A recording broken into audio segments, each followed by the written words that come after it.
Broadcasting live from the Business RadioX studios in Atlanta, Georgia, it's time for Association Leadership Radio. Now, here's your host. Lee Cantor here, another episode of Association Leadership Radio, and this is going to be a good one. Today I got Zeb Welborn with me, and he is with the Chino Valley Chamber of Commerce. Welcome, Zeb. Hey, thank you for having me, Lee. Excited to chat with you today. Well, before we get too far into things, tell us about Chino Valley. Where you're located and who you're serving. Well, Chino Valley covers two different cities, so Chino and Chino Hills. We're about 45 minutes east of LA. It's kind of a suburb area. We have a population of probably around 200,000 between the two cities. So that's kind of Chino, the Chino Valley. Now, is there any dominant industry over there, or is it general kind of business folks?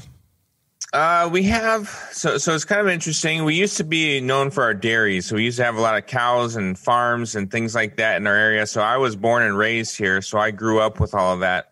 The dairies have pretty much moved out of town completely.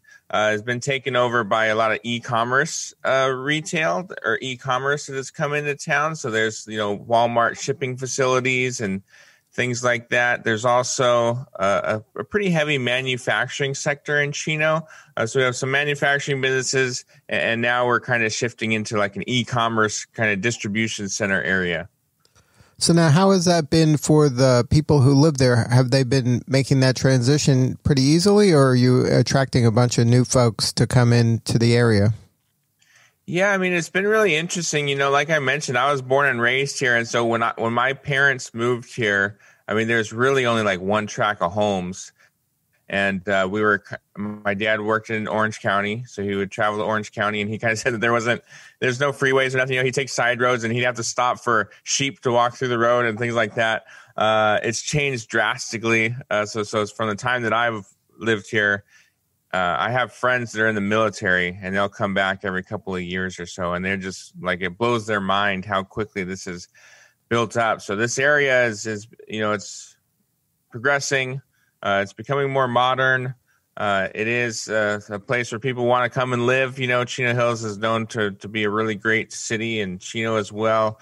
Actually, both are kind of recognized as some of the top cities in the country.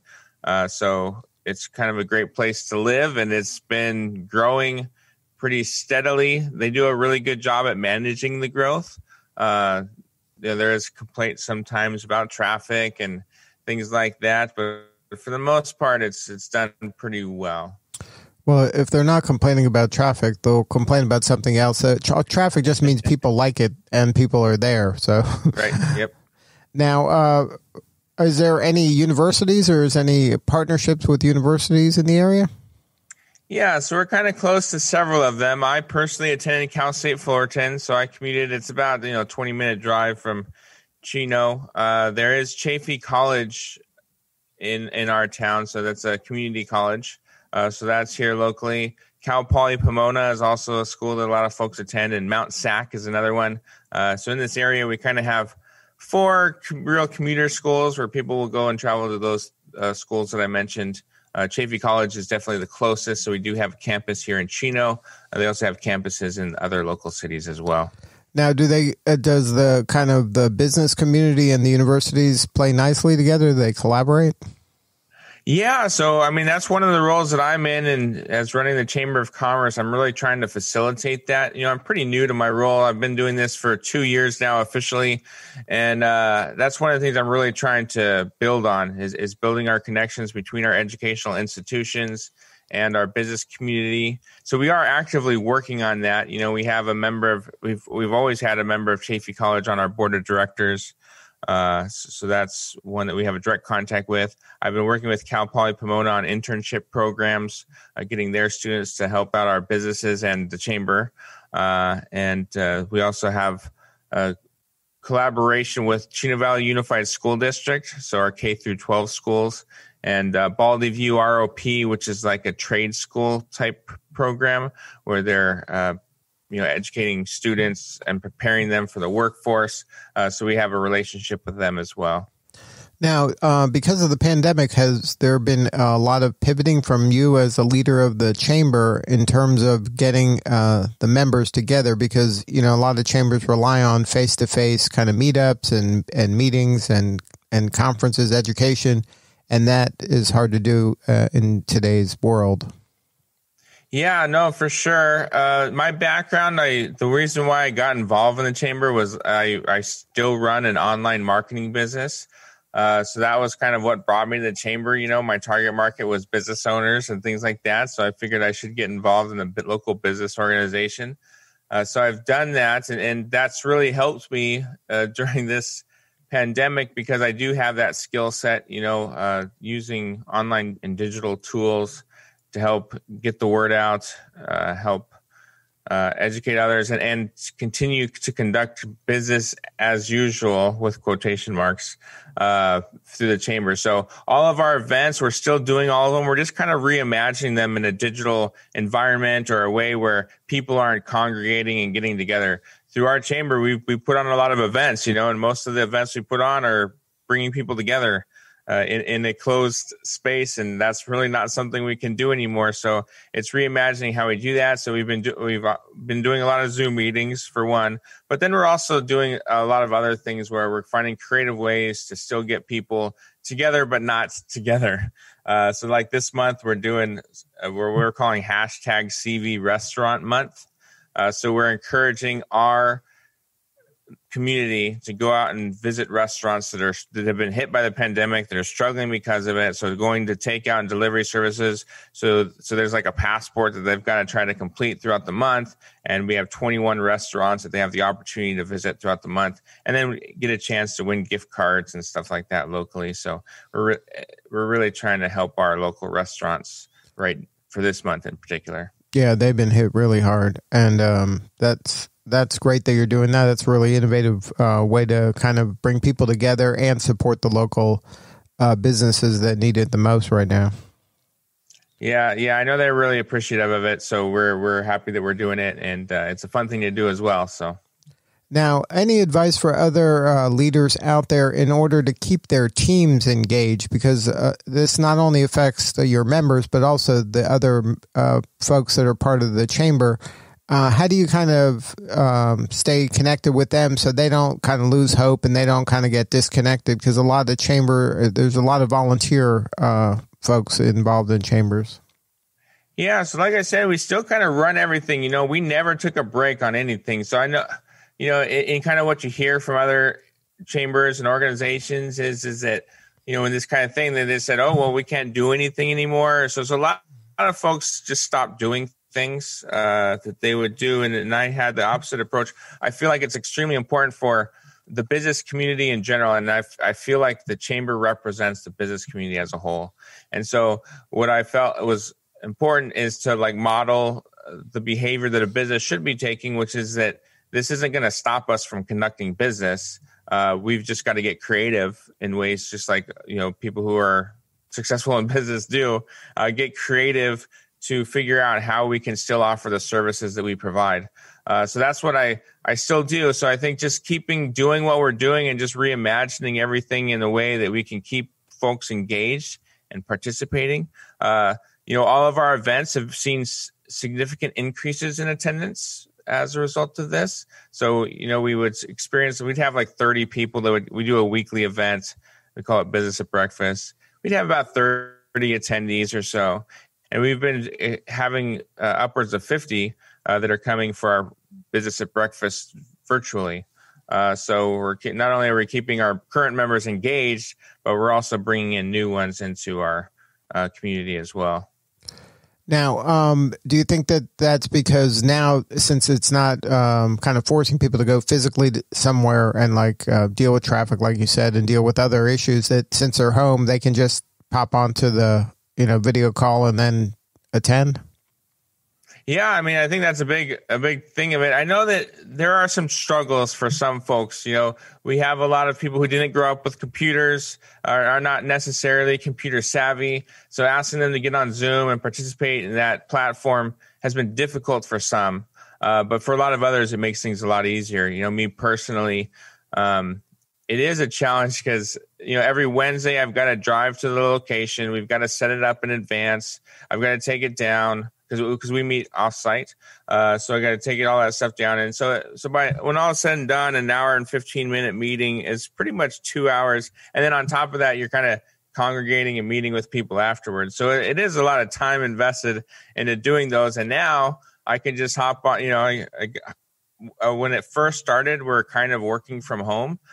So I would be able to wake up, 5 minutes later, I'm on the Zoom call. I'm done right at the hour, 15-minute mark. And then I can actually get the work done that I need to get work done that I need to do, So in a lot of ways, it makes things so much easier to participate. It doesn't take as much time. And I think the real challenge is the time commitment that it takes to do those in-person ones. So even when you return to, as things return to normal, I do anticipate we're going to be doing in-person events, but I also anticipate there'll be lots of elements of virtual events as well. So you think that's going to be maybe, I don't know if silver lining is the right word, but something that might be positive that'll come from this after is, because the benefits of the virtual is that expands your reach. I mean, people from a little farther out can participate. There's a lot of, you're going to attract a different crowd. Oh, for sure. And then we've seen that. So we have tons of people from different places that can now participate. We had somebody, we have one of our members, he actually lives in Palm Springs. So he's been able to attend, and Palm Springs is about 45 minutes away from us. So he wasn't able to attend. So he's now able to attend. He started raffling off rides out of the Chino airport. He's really into aviation. So he purchased a bunch of these rides. He's giving these out as raffle prizes on our Business at Breakfast. And then he invites, I think it's his son and his son's colleagues. They're in the military and they're in aviation as well in the military, but they're overseas. They're coming and attending our meetings and helping raffle off our prizes. So we have, you have a much larger reach when you can do it this way, and you can bring in people that aren't even necessarily in your community, but they can still participate in the things that you guys do from a business perspective. Right. Like, so that guy wouldn't have come if it was only in person, right? Right. It was the fact that it was virtual that was attractive to him. And then all of a sudden you get this fresh blood and you get this new energy, and then new opportunities bubble up. Absolutely. Yep. So now, why was it important for you to not only just become a member of the chamber, but to take a leadership role? Well, I had this thought in my head when I started my online marketing business. I ran a podcast myself we did about 120 episodes. And I interviewed one gentleman. He's an internet marketer. His name's Chris Brogan. And he said something, and then I always would pull out quotes from the interviews. And one of the quotes I pulled out from him was, "When I think of ways to make money, I fail.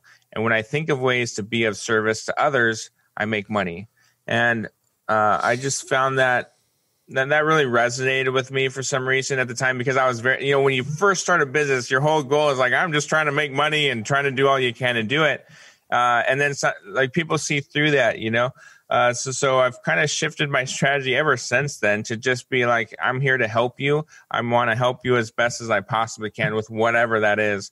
So that's really what I've shifted to. And I had a thought in my head that our community, so I mentioned, we're Cowtown type area. I thought in my head that if we could make the Chino Valley the hub of digital marketing, the hub of places where of social media and internet marketing, that I know that through the algorithms, through Google, through Facebook, through all those things that indicate that point people to direction when you're doing a search or anything like that, that our whole community would benefit from it.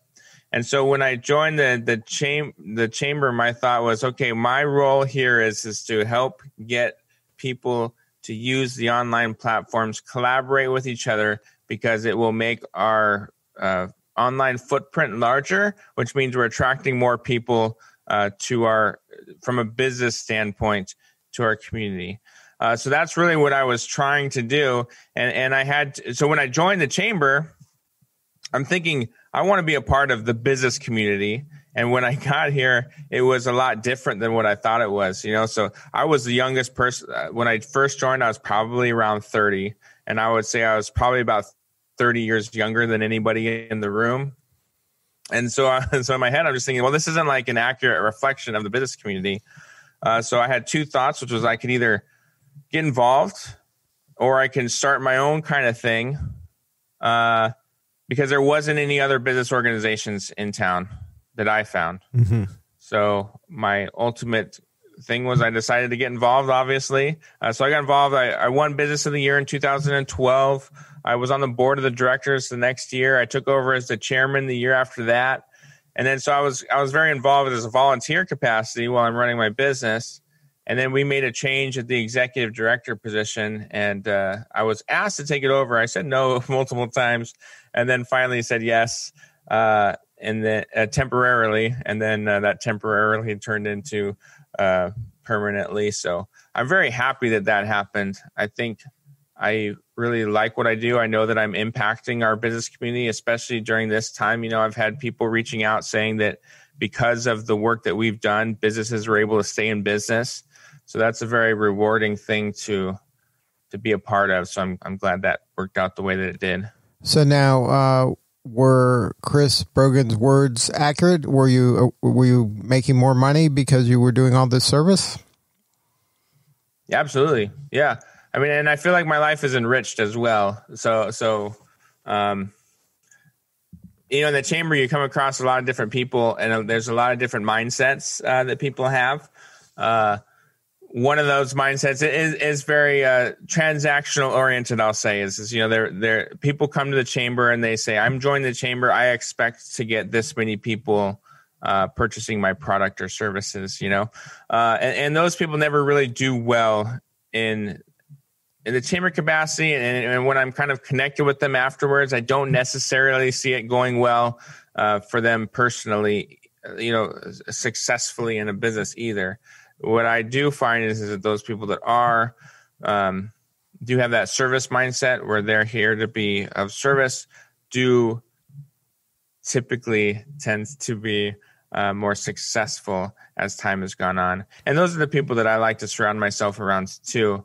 I don't know about you, but I don't like being sold to. I don't like people calling me on the phone trying to sell me. I don't like meeting people in person trying to sell me. I would much rather build a relationship with someone that I know, like, and trust and build my business relationships that way. Yeah, amen to that. And people have these kind of maybe misconceptions about what certain kinds of meetings are like, where the person's just leading with their business card and this is what I sell, instead of just listening and kind of learning and just kind of trying to serve first. That's how we run our business here as well. That same philosophy has held true for us. Now, have you been successful in attracting maybe younger folks to the chamber? Are you seeing a slight shift in the demographics? Yeah, absolutely. And that's one of the things. So when I've taken over on the volunteer capacity, so the demographics changed drastically since I kind of got involved. So like I mentioned, I was the youngest person in the room by 30 years. Now we have people from a wide array of age ranges participating. I would say 30 and up, though. We don't have too many under 30, although we do have some. But for the most part, we kind of have 30 up, and it's spread across the age demographics from that standpoint. So we are definitely changed demographically by age. The one thing that I do feel like we still need to be improved pretty substantially is, I mentioned before, I wanted our chamber to be a reflection of our business community at large. And I mentioned we have a lot of manufacturers. We have a lot of e-commerce retailers, and we have some of the e-commerce that are associated and affiliated with the chamber. But we have a lot of successful businesses in town, and not a lot of them are participants in our chamber. And so that's what I'm working towards, is I want it to be an accurate reflection of our business community. And right now it's changed a lot since I took over as the paid role. So we have added a lot of businesses, more successful businesses. but it's still pretty heavily skewed towards small business. And when I say small business, I mean like 1 to 10 employees is where most of our membership lies. But we have added a lot of businesses that are,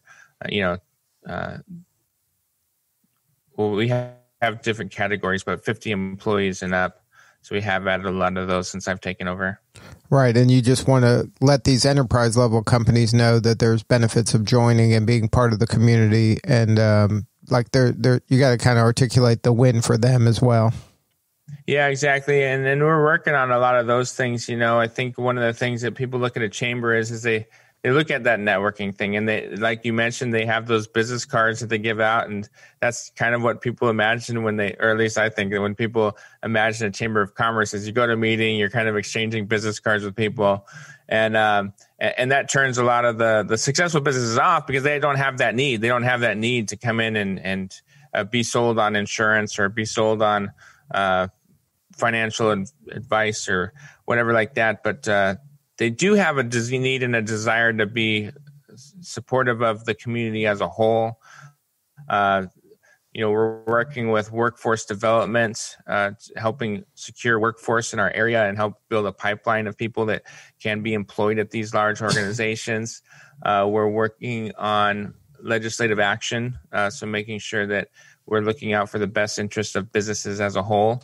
So those are some of the things that we're doing that we're trying to entice our larger businesses, the need and desire to be a part of our business community to help our business community grow. Yeah, something you may want to think about that I've seen in other markets is that when you can partner with the universities and then have the universities create curriculum that's specific, it's almost like doing pre-training for these larger entities that gives them a path and a reason to participate and fund some of this stuff on your behalf, so that they can then get the talent they need that can just kind of just move right into it's like a talent pipeline. And these people are already pre-trained because they're learning what they need to do. And then they get a job kind of waiting for them when they graduate. Yeah, no, and that's exactly the stuff that we're working on. So the stuff that we have with Bally View ROP, the stuff that we have with Chaffey College, Cal Poly Pomona, those are all conversations that we've started and that are working on, and we've actually implemented some of those things. So as an example, I've worked with I do a lot of different things. So I do the online marketing business. I run the chamber. I'm also a consultant for the County of San Bernardino on workforce development. Mm-hmm. So with roofers, as an example, there is a real need for roofers in our area to find people willing to work in the industry. So we've helped start those discussions between our roofing companies here locally and the local colleges to create that curriculum in order to develop people into that career. Yeah, good stuff, man. Well, congratulations on all the success. I mean, I'm sure if you look back at the beginning of this journey to today, your life has a lot more meaning and you're impacting a lot more folks. Absolutely. Yeah. And well, one thing that happened recently was, so we've been doing these Zoom meetings, and we had a speaker that was scheduled to speak at this Zoom meeting, and so they were speaking, and then at some point it transitioned and it turned into essentially they tricked me. They were trying to honor me for the work that I was doing for our community. So they kind of paused it, and then they had community leaders from different areas, business leaders come in and really share how much the chamber has impacted their businesses during this time. So that was really exciting to see and hear, to know, because oftentimes, like, especially when you're working on a computer, you don't know if it's coming across the way that you intend it. You don't get too much feedback about the stuff that you're putting out there, but you just know that it's important for businesses to be aware of these things, but you don't know if people are looking at it. So that was really great, and it felt really good to know that many people were affected and impacted by the stuff that we were doing and how it had a positive impact on our community as a whole, the businesses that live here and the individuals that make up those businesses. So absolutely, I feel really good about the work that we're doing right now. And it's nice that they appreciate you're doing. They're not taking that for granted. They understand. Like there was, if you weren't really an active participant, there's a chance, if they would have stayed the course, that it could have gone away. I mean, if the bunch of folks that don't embrace the technology and this pandemic happened, and they were just used to going to meetings at the restaurant, and then all of a sudden they're not, and then they just fade away. I mean, I've seen that happen. Oh yeah, for sure. And I kind of get that sense. I mean, we hear a lot. So I'm involved in a lot of the local or a lot of the chamber industry stuff. So there's an organization called WACE, which is the Western Association of Chamber Executives. There's an Inland Empire Chamber Alliance, and then the U.S. Chamber. And you hear about a lot of chambers that are really struggling right now.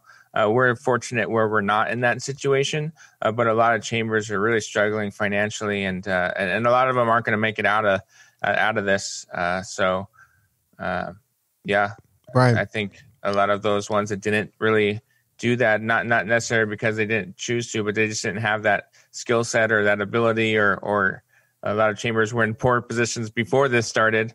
Right. Those ones are struggling for sure. Yeah, and that it takes somebody with leadership skills and also the ability to make it happen and to move people online and to be able to do these meetings. Like you said, you didn't miss a beat. Like, okay, we used to meet here on Thursdays, and now we're doing this on Thursday, and this is how it is. And then everybody, you don't get everybody, but you get a lot of people, and you might pull in some new people, as you found. Yeah, and one of the things that we did right off the bat, too, is because when this first started, it was just so crazy. We do an event called the Salute to Public Safety, where we honor our police and firefighters for the year. So that was scheduled on March 19th, I believe. And on March 16th, we got that call that said, no in-person meetings larger than 250. And then the next day it was like 50. And then the next day it was like no meetings at all. So we canceled that right away. But it was like so unclear as what was going to happen, so we started this thing called Chino Valley Leaders Webinar, and we got all of the legislators that are kind of responsible for that decision-making process in our local area, to come in and give their up to the minute updates on the coronavirus and what was happening. Those were extremely well attended while we were doing those. We're doing them once a week, just to keep everybody in the loop.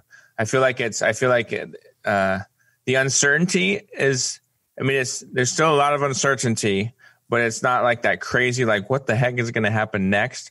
I think that slowed down. So we've kind of slowed down that. We're still doing it. We were doing it once every other week, and now we're doing it once a month. But those are very well attended. And I know that those helped our community a lot as well. Well, good stuff, Zeb. Thank you so much for sharing your story. If somebody wanted to learn more about the Chino Valley Chamber and or any of your other businesses, what are the best coordinates to get a hold of you?